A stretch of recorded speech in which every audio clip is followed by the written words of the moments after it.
Welcome back to Season 12 of Limited Supply, the only commerce podcast with unfiltered and refreshingly hot takes. I'm your host, Nick Sharma, and when I'm not recording, I'm behind the scenes scaling your favorite celebrity and consumer brands. Let's start talking all things direct to consumer.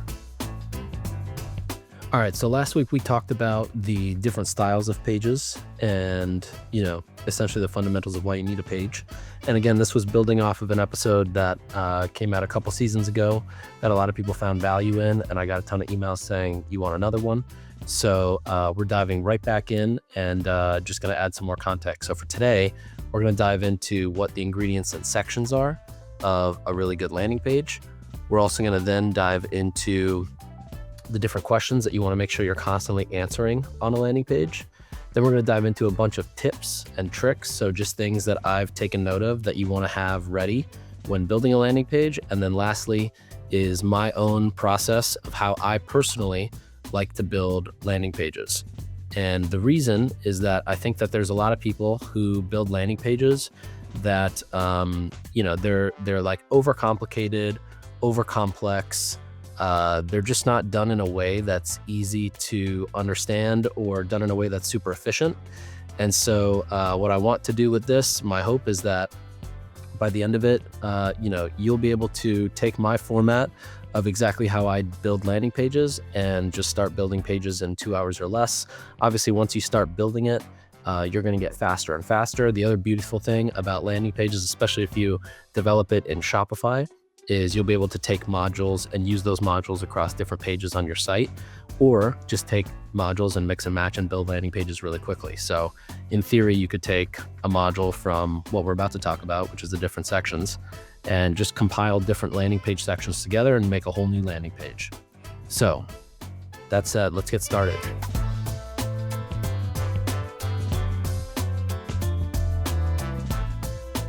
I'm going to tell you about a software that my agency Sharma Brands uses with our fastest scaling brands. Historically, last-click advertising channels, think Facebook, Google, or TikTok, they take too much credit for what they do. As a result, it's reduced confidence for brands to effectively scale their upper funnel strategies, which puts them in a pickle of higher CPAs.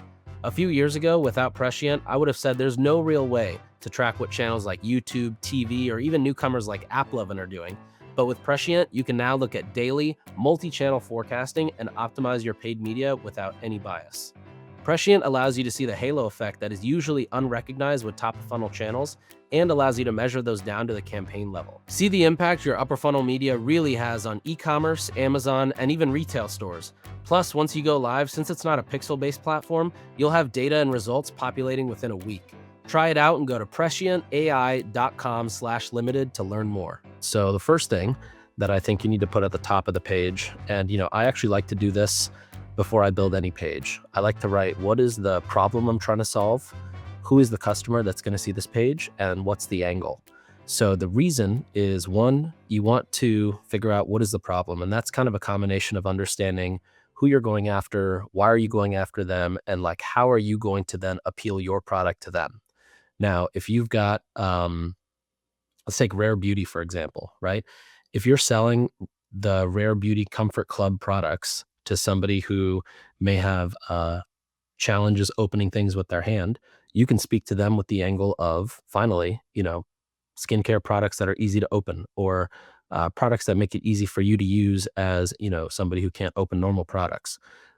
If you're selling hint water, you can have the angle of get rid of that soda, no more sweet drinks that have sugar, whatever it may be. The angle is essentially how you are positioning what you are selling, right? You might be selling something. It's got 7 different ways that you can market it, but hitting that kind of jackpot row in the casino, in this case, is the equivalent of lining up who are you going after, what's the problem that they have, and what's the angle that you're coming in with to help solve that problem.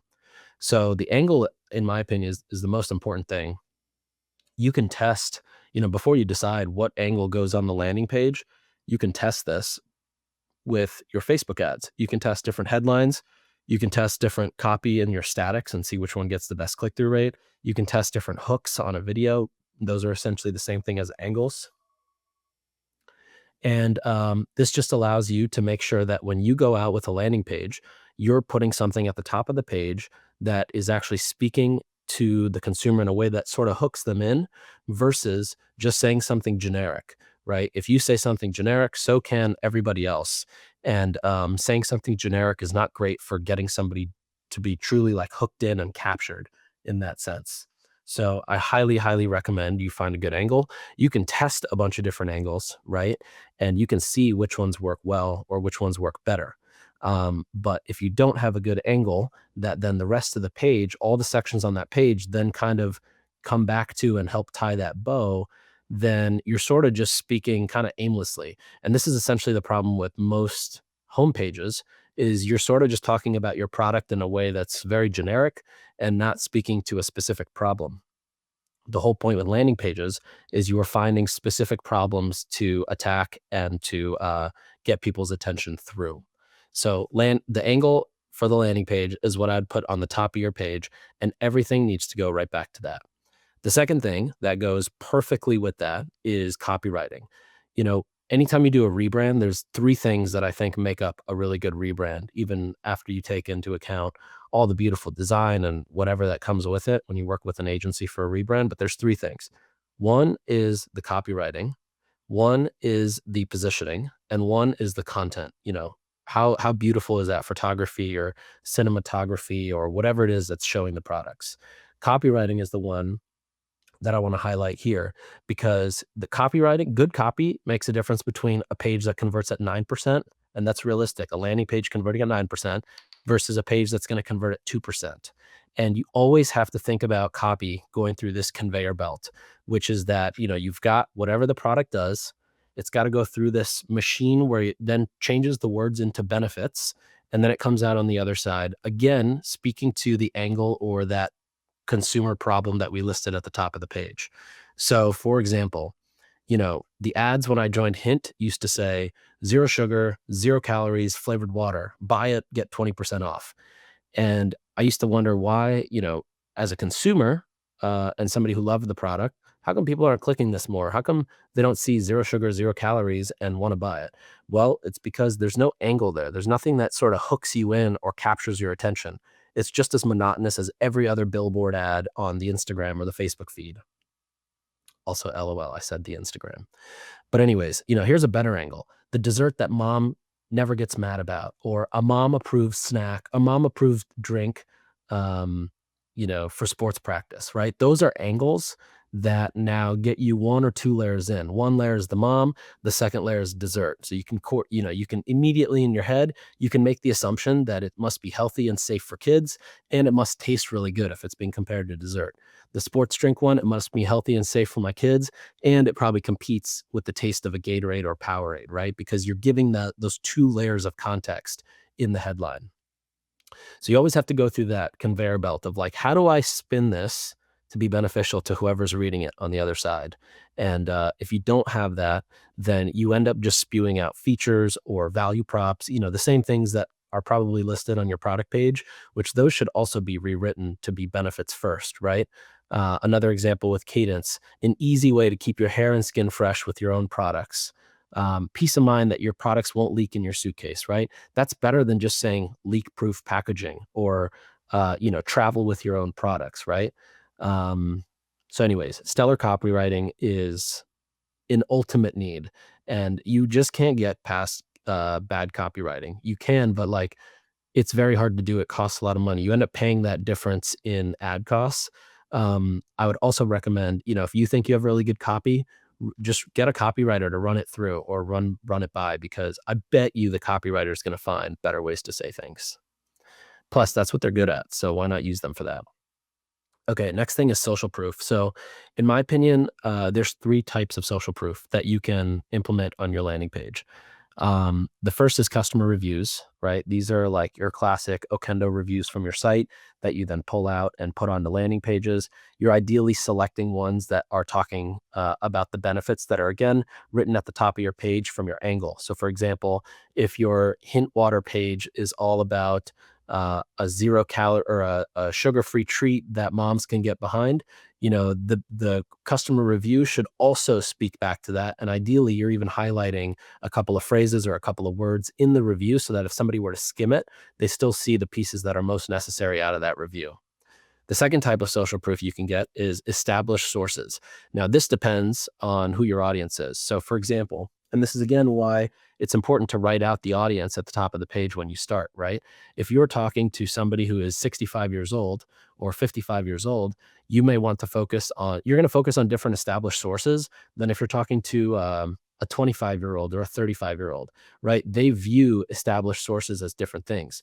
One audience might see, Wirecutter and the New York Times and Women's Health as their source of established sources.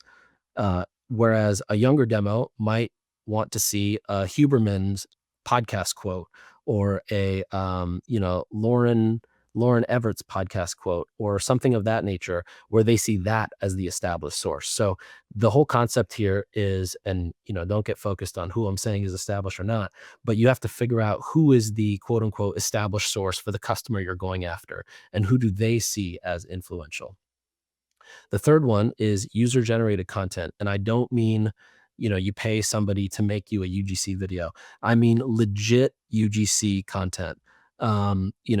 My favorite example of this is Cadence has this customer review on Instagram where there was a drunk customer who reviewed her products, and it was one of the best videos I've ever seen, selling the product. That's the type of stuff you want. You want stuff that people actually posted on their own and were very excited to post, and you use that on your landing pages and also on your product pages. The stuff that's like where you pay somebody to make a fake, UGC video, that stuff can work in ads, but I think a lot of people see through that as well. So I would not recommend using that on your landing page. Your landing pages, the reason that could work as an ad is your ad is not selling the product. Your ad is just selling somebody to click.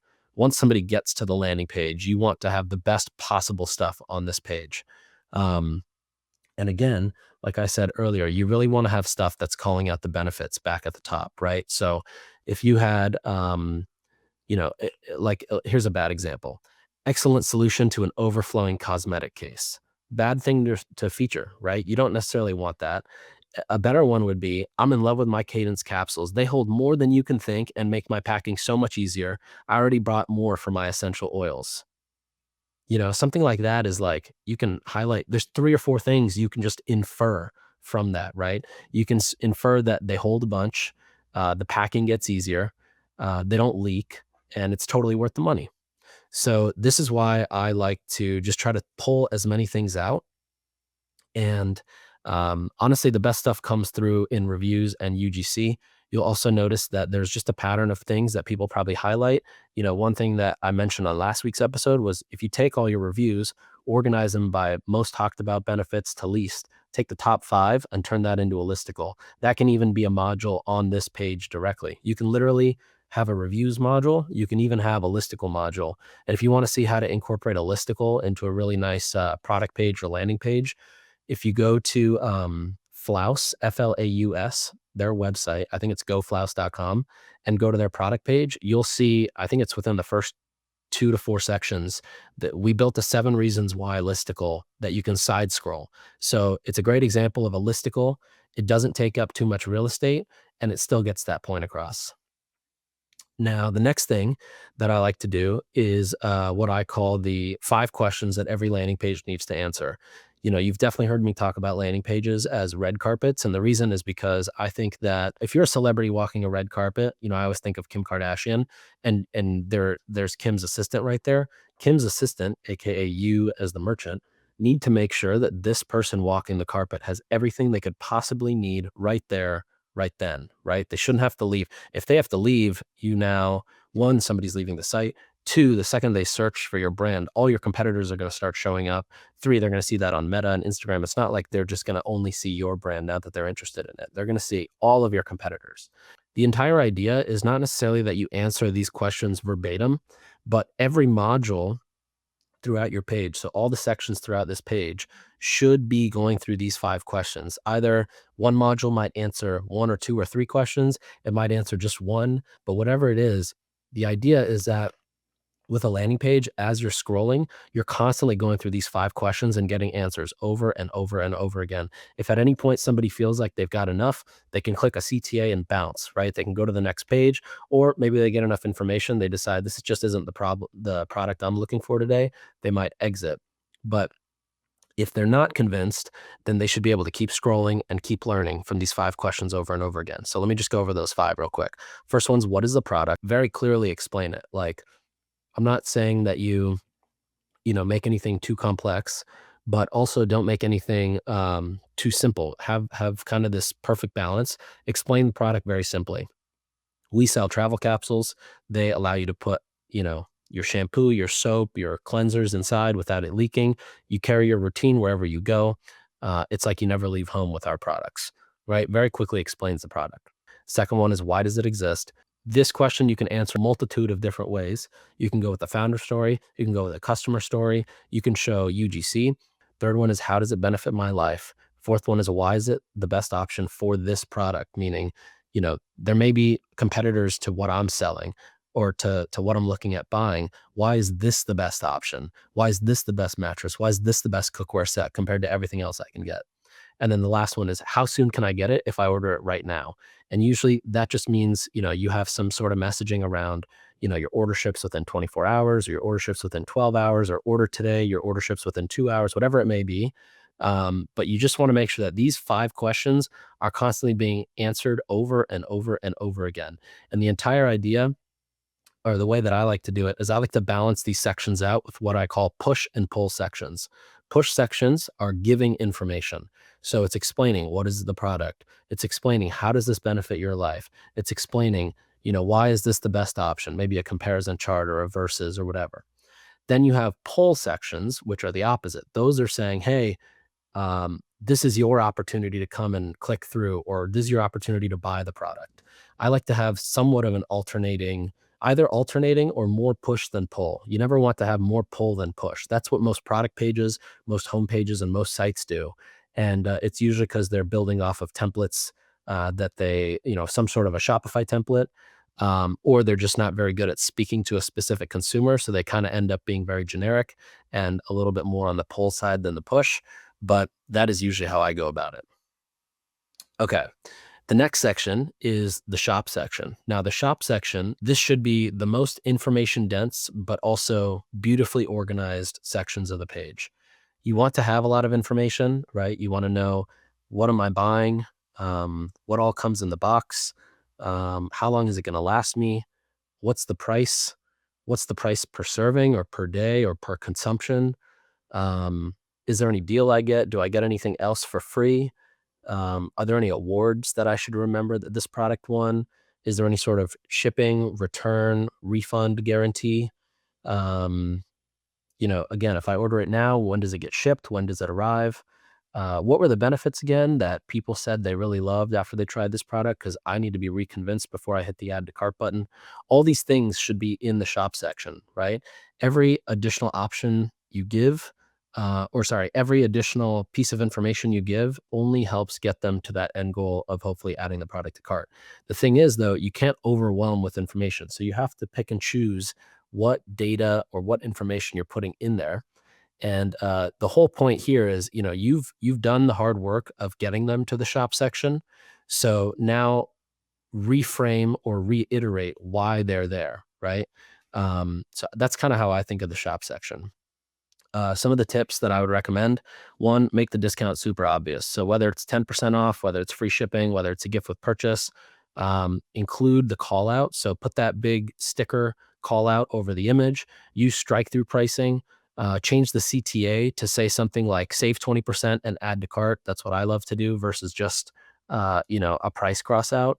You could say add to cart for 20% off, and then you cross out 20 and you put, 16, whatever it may be. But the idea is that you want to make sure that you are just making it very clear what the pricing is, what the pricing difference is, and that there's no second guessing of, what's the discount, what's the deal, what's the offer. I mentioned this a second ago, but noting the cost per use. So, I remember a long time ago when I was selling electrolyte powder sticks, we would sell a 30 pack for a new customer for 29 bucks. That's less than $1 a day. That one line of copy, less than $1 a day, made a huge increase in conversion rate. When I was working with 8 Sleep a couple years ago, I remember I came up with this line that was like, if you basically amortize the cost of an 8 Sleep mattress over 3 years, it comes out to like $2 a day, 2 or $3 a day. And so, we had this line that was like, you don't need, basically it's cheaper than your morning coffee when you get better sleep. So you essentially save money because you sleep better. You don't need that crazy amount of caffeine in the morning because your sleep's already great. Another one we had was, the Tesla of sleep. That was one that ripped and did extremely well. But again, it's just, I guess that goes back to the stellar copywriting versus the shop section. But again, it kind of tells you how just one good line of copy can change everything. Reinforcing the benefits, adding social proof and or delivery info is another really good one. I think Casper does a really good job of this. And also there's a brand called Miracle Sheets. Their landing pages do a good job of this. They even have a little flashing green light that says, warehouse online, order ships within 45 minutes, something like that. And then the last piece of the shop section is the variant selector. This is probably one of the most important pieces. You have to make this so stupid simple. You have to assume that your grandma is using a iPhone 7 with a home button on really slow Wi-Fi. So the options should load very quickly. They should be very easy to follow, 1, 2 max steps, right? You don't want more than 2 steps for somebody to choose a variant. That could be size and color, for example. You don't want to go more than that. And the last thing here is you also want to make the buttons very easy. So a lot of times if you go to a variant selector on a website, it's hard to know what's actually clickable and what's not. And this is where you get this concept of dead clicks or rage clicks. Dead clicks are people clicking, but nothing happens. And rage clicks is that, but just multiple clicks within a short amount of time. You don't want that to happen. So the easiest thing you can do is just make it very, very, very obvious. Hey, step 1, choose your color. Step 2, choose your size, right? Or step 1, choose your weight. Step 2, choose your flavor, whatever it may be. But make it very, very simple. And there should be no questions as to once you get there, where do you look first? Where do you look second? How do you choose the variants? And then how do you add to cart? Now, after the shop section, I usually like to put this either right before or right after, depending on how intuitive the product is. But I like to put like a how it works and a what's inside. So a lot of people tend to avoid this because, you tend to be internal at a brand when you're building the page. So they tend to think, well, it's kind of obvious what comes in the box or how it works. But I'm a fan of really explaining this. If you're selling consumables, you almost have to include the ingredients panel, which is part of the how it works or the what's inside. But separate to that too, you also want to outline steps. So I see this with supplement brands work really well. If you've got like a supplement, most people are like, well, when's the supplement actually going to start working? And supplements, alternative to, prescriptions tend to work right away, but they're also drugs. Supplements may take, 30, 60, 90 days before you really start to feel the ongoing effects. So for example, how it works section for a supplement page might have, days 0 to 30. This is what you can expect. Days 30 to 60, this is what you can expect. Days 60 plus, this is what you can expect.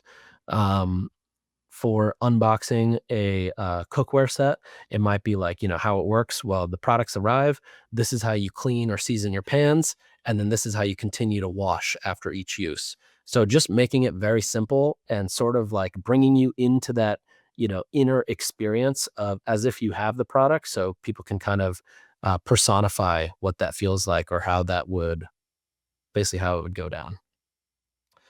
Next one is the brand story. So this is actually something that I love doing whenever there's really good founder stories tied to a brand. Not every brand has an amazing founder story as to why it was created. Some brands are, created because they're just good businesses or good opportunities. But, one that I remember specifically here was when I worked with Orgain a few years ago. They're the number one plant protein brand. And, they had an amazing founder story where Andrew, who's the founder, created the product out of his own need when he was getting treatment and just needed better products to consume. So, building out a module or two where we spoke about the brand story, the founder story, how he came to invent the product as a direct result of what he was going through. This type of stuff does extremely well. Um, I also talked about advertorials in the last episode. Taking founder stories and turning them into advertorials is also a phenomenal strategy. And I did a lot of that, or I have done a lot of that, still do a lot of that. And it tends to work really, really well. A good brand story is a phenomenal way to build trust, to show efficacy, and to also show that you're like a brand here with a mission. You're not just here to go and get people's dollars and put them on subscription and try to get the most money out of them, right? You're like building a product that's solving a real need. Okay, so those are the modules that I recommend. A few years ago, without Prescient, I would have said there's no real way to track what channels like YouTube, TV, or even newcomers like AppLovin are doing. But with Prescient, you can now look at daily omni-channel forecasting and optimize your paid media without any bias. Today, brands like Portland Leather, Satva, Jones Road, Hexclad, and so many more of our clients use Prescient to understand what these top-of-funnel channels actually do to impact their sales in retail, Amazon, and their DTC site. Last-click channels have taken too much credit for far too long and reduced confidence in upper funnel channels. Prescient allows you to see the halo effect that is usually unrecognized with top-of-funnel channels and allows you to measure those down to the campaign level. See the impact of upper funnel on your revenue, ROAS, and new customers today by going to prescientai.com/limited to learn more. That's prescientai.com/limited. Now, I'm going to quickly zip through a bunch of tactical landing page tips that I've noted down. And then after that, I want to dive into my process really quick. So let's go through these tactical tips. So number one, leverage more social proof from real world humans, not just models and paid creators. Everybody can smell the bullshit, so be selective there. Number two, don't be so chunky with your copy. Get punchy, get savvy, and focus on the benefits, not just value props. Number three, design for mobile first. 80% of your traffic is going to be mobile devices. You should also look at what percent of your traffic is actually driving conversion. A lot of times mobile is used for discovery, and depending on the AOV, mobile also might be the purchase or it might be desktop that's a purchase. So be very meticulous about that and then, optimize that way.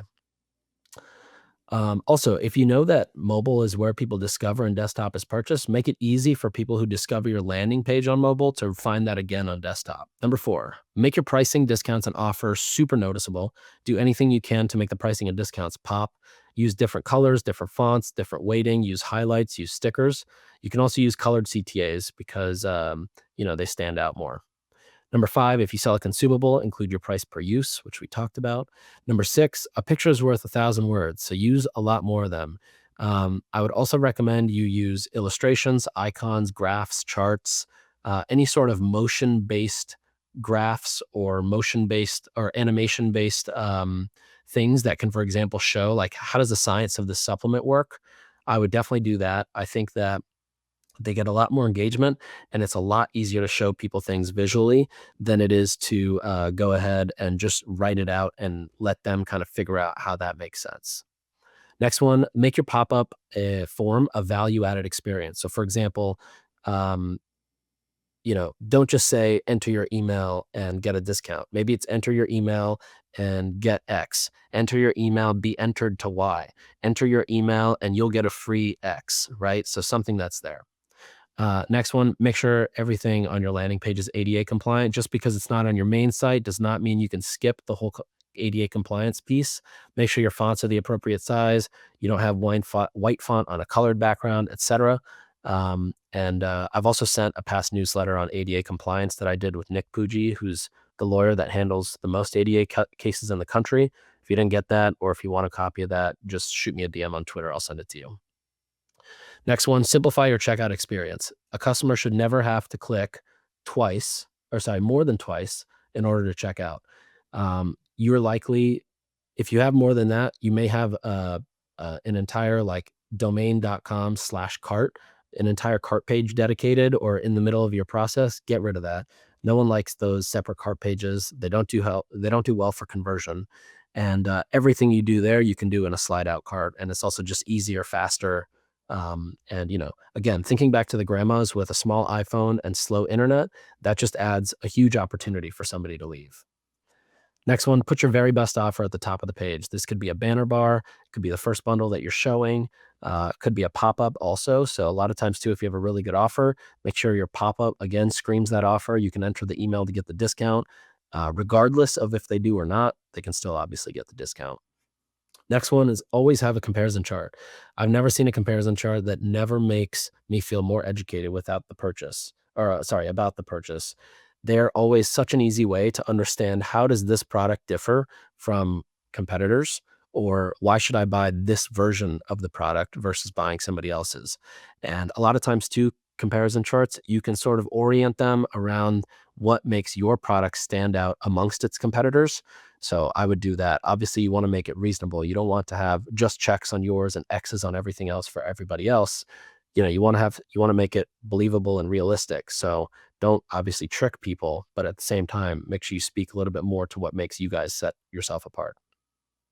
Next one's elevate your design.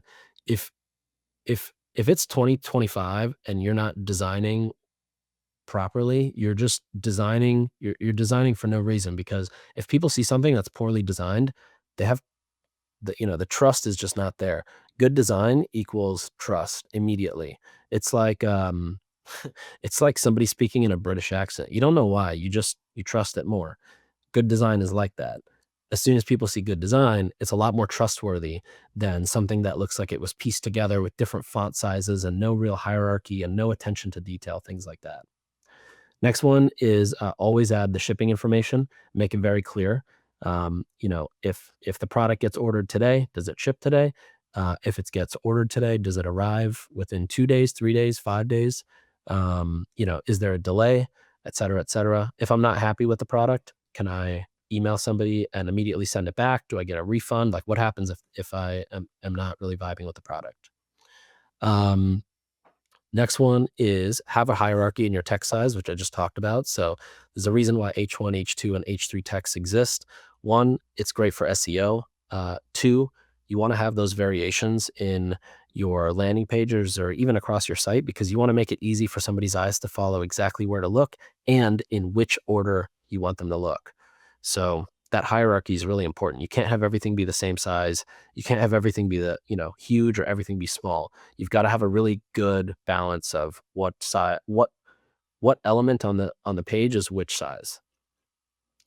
Next one is add quotes that call out benefits, not just features. So we talked about this earlier. For example, if you're selling Simple Modern, you want the review to say, "I love the teal color and that its bottles are machine washable," right? That's a good quote. But a great quote would be, upgrading to the 64-ounce tumbler changed my life. I drink more water today than I ever have before. I feel much healthier and I have more energy, all because of being hydrated. So you want to get a quote that speaks to the benefits. Um, the first one I read, it was all right. It talks about the teal color and that it's machine washable, but a much better quote talks about how somebody's life got better instantly as a result. Next one, don't say buy now, just say add to cart. That's a little simple one that I like. Even in your slide out cart, you don't have to say buy now. You can say go to checkout or proceed to checkout or go to secure checkout, something like that. Next tip, use heatmap.com. Study the heat maps, learn where people are bouncing, where they're falling off, what elements people are clicking that are driving more revenue, how far people are scrolling down. So use all of that data. It helps you understand, do you need to change modules and move the how it works section up because it gets a lot more engagement right before the sale?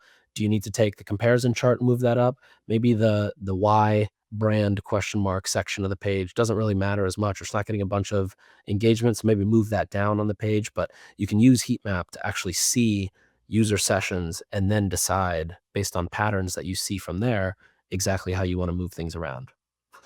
I would also organize your landing page the same way you would organize a physical storefront. So somebody walked into your store in Soho, what items you want them to see first? What's the associated photo and sign or banners you want them to see? How would you merchandise the product differently?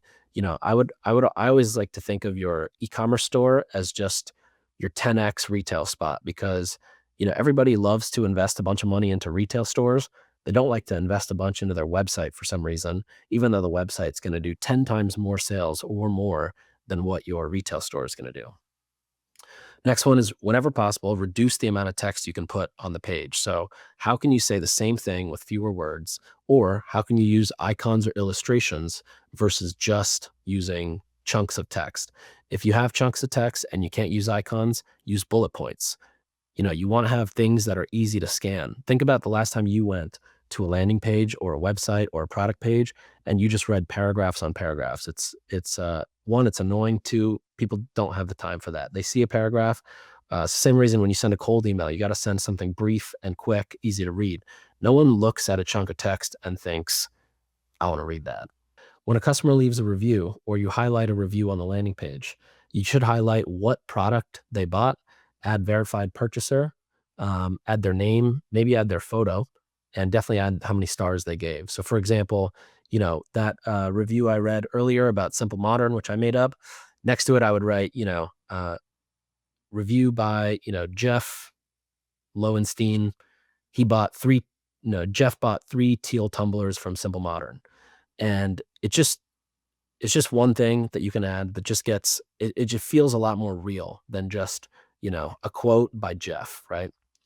The next one is, if it's a limited time offer, make sure you highlight that, but also don't lie, because there's rules around how long you can be running a promo before the FTC actually doesn't believe it's a promo.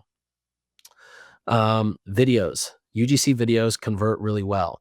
Now, my only flag here is there's a lot of apps that host UGC videos on your site. You can do this with YouTube Shorts. You can do it with Vimeo. You don't have to use a UGC video app.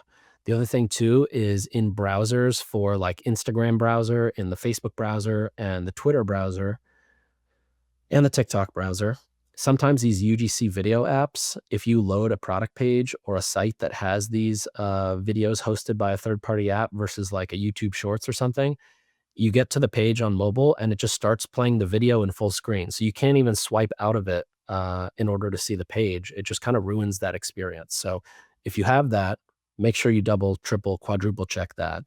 So, you're not having that issue when people are going to your site. Also, another reason to have heat map on your site, so that you can isolate traffic by UTM and look at those session recordings and see if anybody else is running into those issues too. Next one is, don't hide the return information. If somebody wants to make a return, make it really obvious. Is there a money back guarantee? Is there a return policy? What happens? Do I ship the product back? Do I just get a refund? Do I write into customer service? Do I have to call a phone number? Just make it very, very easy. All right, last one I want to talk about is testing variations. There is, when you run your website, you're essentially running one version of the site to all your traffic. Most people don't tend to have multiple versions of their site based on traffic source, or if somebody's come back. Some of the larger, like, Banana Republic might do it. If you shop there for men's and you go back, your homepage might only show men's products, but most consumer brands that are under maybe like $500 million in revenue aren't doing that. And so the best place to do that is by testing different variations of a landing page. So now, if you've got a format that works, just like on static ads I've talked about, where if you have a layout or a line of copy that works, you test the opposite. So you got a layout that works, test it with a bunch of different copy. If you have a line of copy that works, test it with a bunch of different layouts. I would do the same thing here. If you have an angle that works, test it out with different offers, test it out with different formats of a page, and vice versa. If you have a merchandising or if you've got a bundle or an offer that works really well, test it out with different styles of pages. The beauty about landing pages too, especially if you develop them in Shopify, you can immediately duplicate them, change sections out, move sections around. You can duplicate it, change the imagery, you can duplicate it, change the headline, whatever it may be, but very easy to test variations and go about that. Okay. Last part I want to talk through very quickly is my process to build landing pages. So in the past, I would normally just open up a Figma file, or I'd open up a new page on Unbounce, and I would just start dragging things in and sort of arrange it how I feel. Um, it's a process that works. It takes a long time. Like, it used to take me 8 to 10 hours to complete a full page that I was really proud of when I would do that on Unbounce. But I want to tell you about my process now, because I think it's a lot simpler. and easier to do. So the first thing I do is research. So I really try to figure out the problem I'm solving for. It forces me to get super clear on where the traffic is coming from, what the market is saying, which I usually gather from commentary I see on Reddit, on TikTok, on Twitter, and what the angle is going to be. So once I've gotten the research, I usually copy paste a bunch of stuff into a massive Google Doc, and then from there decide how I want to move forward. Then once I've got everything there, I actually take everything and I still don't have Figma or Unbounce or any of the design tools open. I just write the landing page in a second Google Doc. So I usually have one open on the left side of the screen with all the research, and then one on the right side where I'm now taking all the things I love and just sort of arranging them section by section. So all the sections I just talked about, I'm now putting that in a Google Doc and making it as information dense as I possibly can. Now, I think of this as kind of like the brief for the landing page design. So I put everything there, all the research, all the content modules. I might rewrite some copy with teammates here, but essentially by the end of this doc, you basically have all the content that you want to then transfer onto a page. Now from here, then I'll open up Figma and I'll usually open up a iPhone sized wireframe. You press F and then on the right side, you choose iPhone Pro design, put that in, and then I just start building out section by section. So now I've got Figma on the right side and the Google Doc on the left, and I'm just taking them and just building out sections. It's really fast because all I'm doing is copy pasting.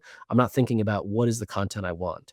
Once everything's laid out, then I'll go take another once through or a pass through and figure out exactly what I want to keep, what I want to change, what I want to rearrange, what I want to, omit. If there's a different way I want to say something, all of that happens in the Figma file.